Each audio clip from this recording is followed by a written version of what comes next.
موجودہ دور کے بڑھتے ہوئے تقاضوں اور وسیع و عریض رقبے پر پھیلے چھوٹے بڑے شہروں میں بسنے والے لوگوں کی ضروریات کے پیش نظر اپنی گاڑی کا حصول ہر شخص کی بنیادی خواہش ہے. تاہم چند ناگزیر وجوہات کی بنا پر ہمارے ہاں ایک سستی اور بہتر گاڑی خریدنا آج بھی عام آدمی کے لیے انتہائی مشکل کام ہے، جس کی بنیادی وجہ گاڑیوں کی قیمتوں کا زیادہ ہونا، بکنگ کے بعد گاڑی کی ڈیلیوری میں تاخیر اور فوری گاڑی فراہم کرنے پر اون پرائز کی وصولی شامل ہیں.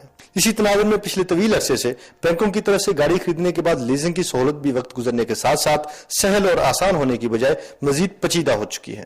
عوامی نقطہ نظر سے اس مسئلے کی بڑی وجہ لیزنگ پروسیجر میں بے جا طوالت اور مارک اپ کی شرح کا زیادہ ہونا ہے، جس سے بے شمار افراد کے لیے لیزنگ کمپنیز کے ذریعے گاڑی خریدنے کا حصول بھی ایک خواب سے کم نہیں رہا.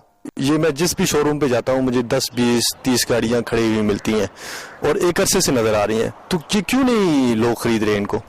اصل پوزیشن یہ ہے جی کہ یہاں جو گاڑی ہے وہ بہت مہنگی ہے اور جو خریدنے والے ہیں ان کی قوت خرید نہیں ہے، کیونکہ یہاں جو گاڑی ہے وہ بک کی جاتی ہے 9 لاکھ کی، مارکیٹ میں بکتی ہے 10.5 لاکھ کی، اور اس طرح جو لوگوں کی جو قوت خرید ہے وہ خرید نہیں سکتے لوگ گاڑیاں.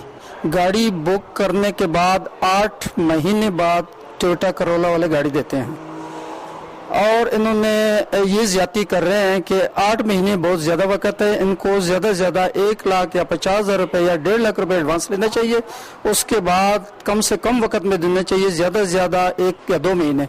اب 8 مہینے یہ لوگوں کا روپیہ بلاک کر لیتے ہیں. 10 لاکھ روپے جس کی قیمت ہے 2D کی، 8.5 قیمت ہے XLI کی، اور اس طرح 11.90 قیمت ہے 2D سیلون کی. اب یہ سارے پیسہ عوام سے یہ لے لیتے ہیں اور وہی پیسے کروڑوں اربوں روپے جمع کر لیتے ہیں، وہی بیچ دیتے ہیں جاپان، اور جاپان سے مال آ جاتا ہے اور وہی گاڑیاں عوام کو دے دیتے ہیں اور اس کا منافع جیب میں ڈال دیتے ہیں. عوام کے پیسوں پہ وہ منافع لگاتے ہیں، عوام کے پیسوں پہ وہ سارا فیکٹری چلاتے ہیں. آپ کا نام؟ الفت جاوید. الفت جاوید صاحب، یہ سارا شو روم آپ کا؟ جی بالکل. تو یہ جو گاڑیاں کھڑی ہیں یہ بکتی بھی ہیں یا یہیں کھڑی رہتی ہیں؟ بس ایک تو ریٹ بہت زیادہ ہے، ریکنڈیشن گاڑیاں کھلنی چاہیے، ریٹ کم ہوں گے تو یہ بکیں گی نہیں تو کھڑی رہتی ہیں. اور یہ جو 1.5 سال 2 سال سے یہ جو سسٹم چل رہا ہے، کبھی ریکنڈیشن کھل رہی ہے کبھی بند ہو رہی ہے، اس سے ہمارے کاروبار کو بہت فرق پڑا ہے، خراب ہوا ہے. اور جب تک یہ ریکنڈیشن گاڑی نہیں کھلے گی تب تک ہمارا کام بالکل فلاپ رہے گا. افتخار صاحب یہ بتائیے کہ یہاں پہ بہت عرصے سے گاڑیاں کھڑی ہیں، تو یہ بکتی بھی ہیں یا یوں ہی کھڑی رہتی ہیں؟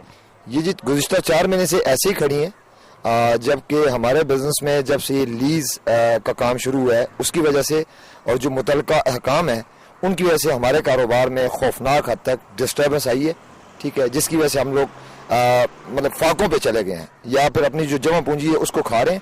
ادروائز گاڑیاں مگر آج سے 4 مہینے پہلے جو کھڑی تھی وہ آج بھی یہاں پہ موجود ہے. کیوں کھڑی ہیں، بکتی کیوں نہیں؟ اس کا ریزن ہے جی کہ ایک یہ لوگ ایک اپنا ریومر آ جاتی ہے اخبار میں، اخباری بیان آ جاتا ہے کہ ریکنڈیشن گاڑیاں کھل رہی ہیں.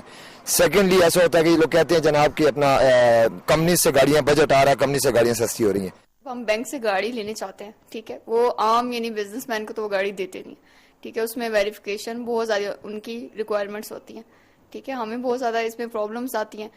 یعنی بینک میں یہ ہے کہ پہلے آپ اپنے ڈاکومنٹ سبمٹ کروائیں، اس کے اوپر یہ ہے کہ جب آپ ویریفیکیشن ہو جاتی ہے آپ کے اوپر اون آ جاتا ہے. جو گاڑی ایک 10 لاکھ کی ہے اس کے اوپر ہمیں 1.5-2 لاکھ اون دینا پڑتا ہے، جو کہ بالکل بھی اچھا نہیں ہے، ٹھیک ہے. ایک کلائنٹ کو یعنی یہ جو چیزیں ہیں یہ ایکسٹرا پڑ جاتی ہیں.